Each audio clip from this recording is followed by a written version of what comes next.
안녕하십니까. 사전경찰서 학교전담 경찰관 성은진 순경입니다. 최근 이슈가 되고 있는 디지털 성범죄와 관련하여 가장 많이 궁금해하는 부분을 풀어보는 시간을 가져보도록 하겠습니다.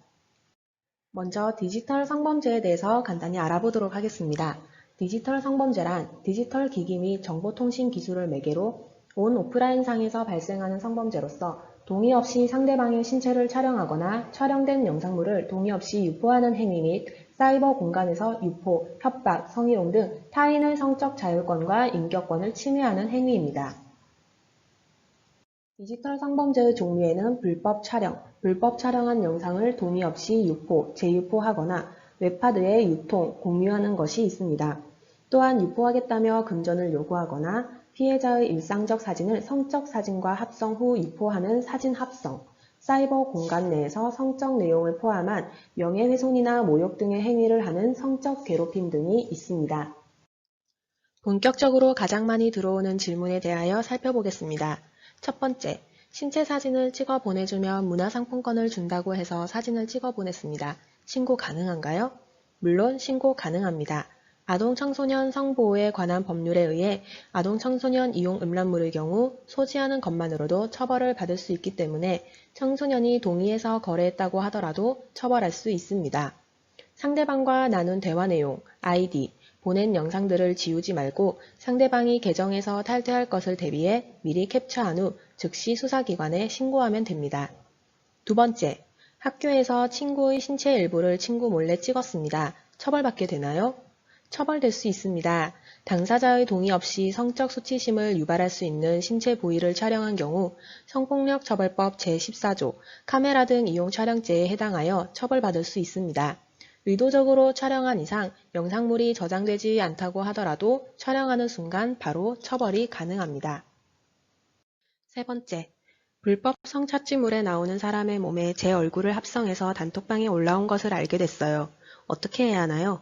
이런 걸 딥페이크라고 하는데 일반인의 얼굴 사진에 타인의 몸 사진 등을 합성한 합성 음란물을 뜻하며 지인 능욕이라고도 알려져 있습니다.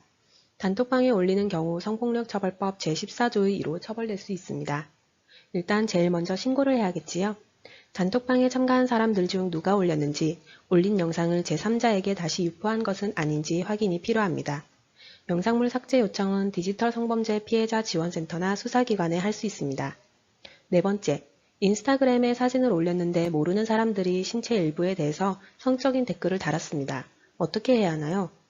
성적인 댓글의 정도에 따라 성폭력처벌법 제13조 통신매체 이용음란죄, 정보통신망법 명예훼손죄, 형법상 모욕죄로 처벌할 수 있습니다.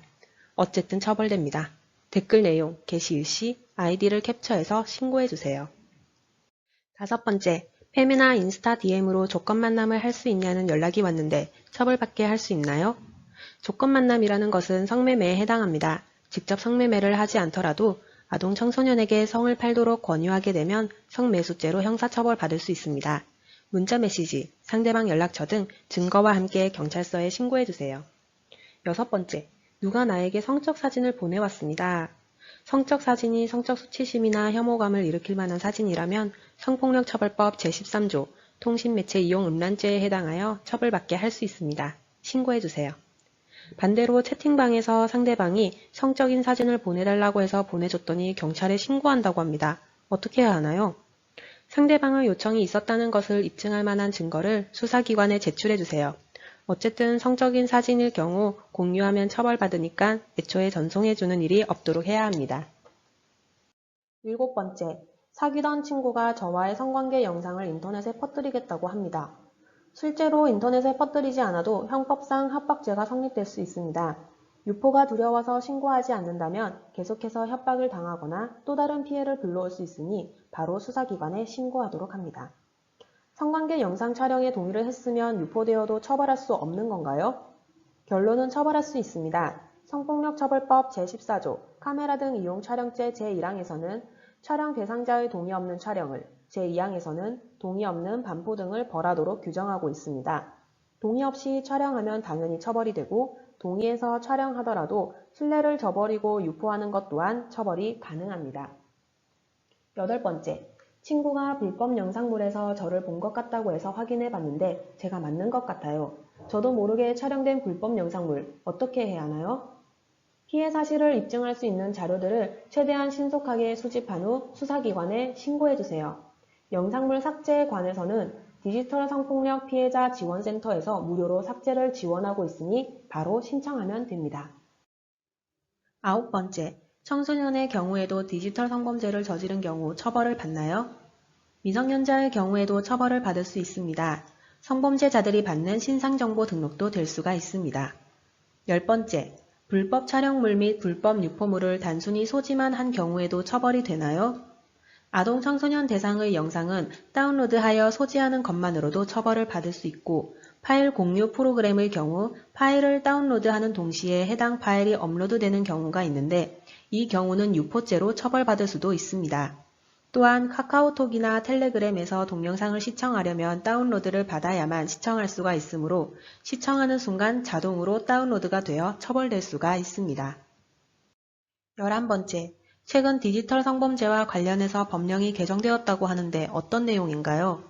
성폭력처벌법에 있어서 불법 촬영물 및 불법 유포물 소지, 구입, 저장, 시청에 대한 처벌 규정이 신설되어서 보기만 해도 처벌이 될 수가 있습니다. 또한 이를 이용한 협박, 강요, 처벌 조항이 신설되었고 불법 촬영 및 불법 유포의 법정형이 상향되었습니다. 미성년자 간음, 추행 시에도 공소시효를 배제하도록 개정이 되었습니다. 12번째, 마지막으로 디지털 성범죄 피해를 직접 받은 경우 또는 불법 촬영 영상을 본 경우 어떻게 신고하나요? 첫 번째, 증거 자료를 수집하여 경찰관에게 제출합니다.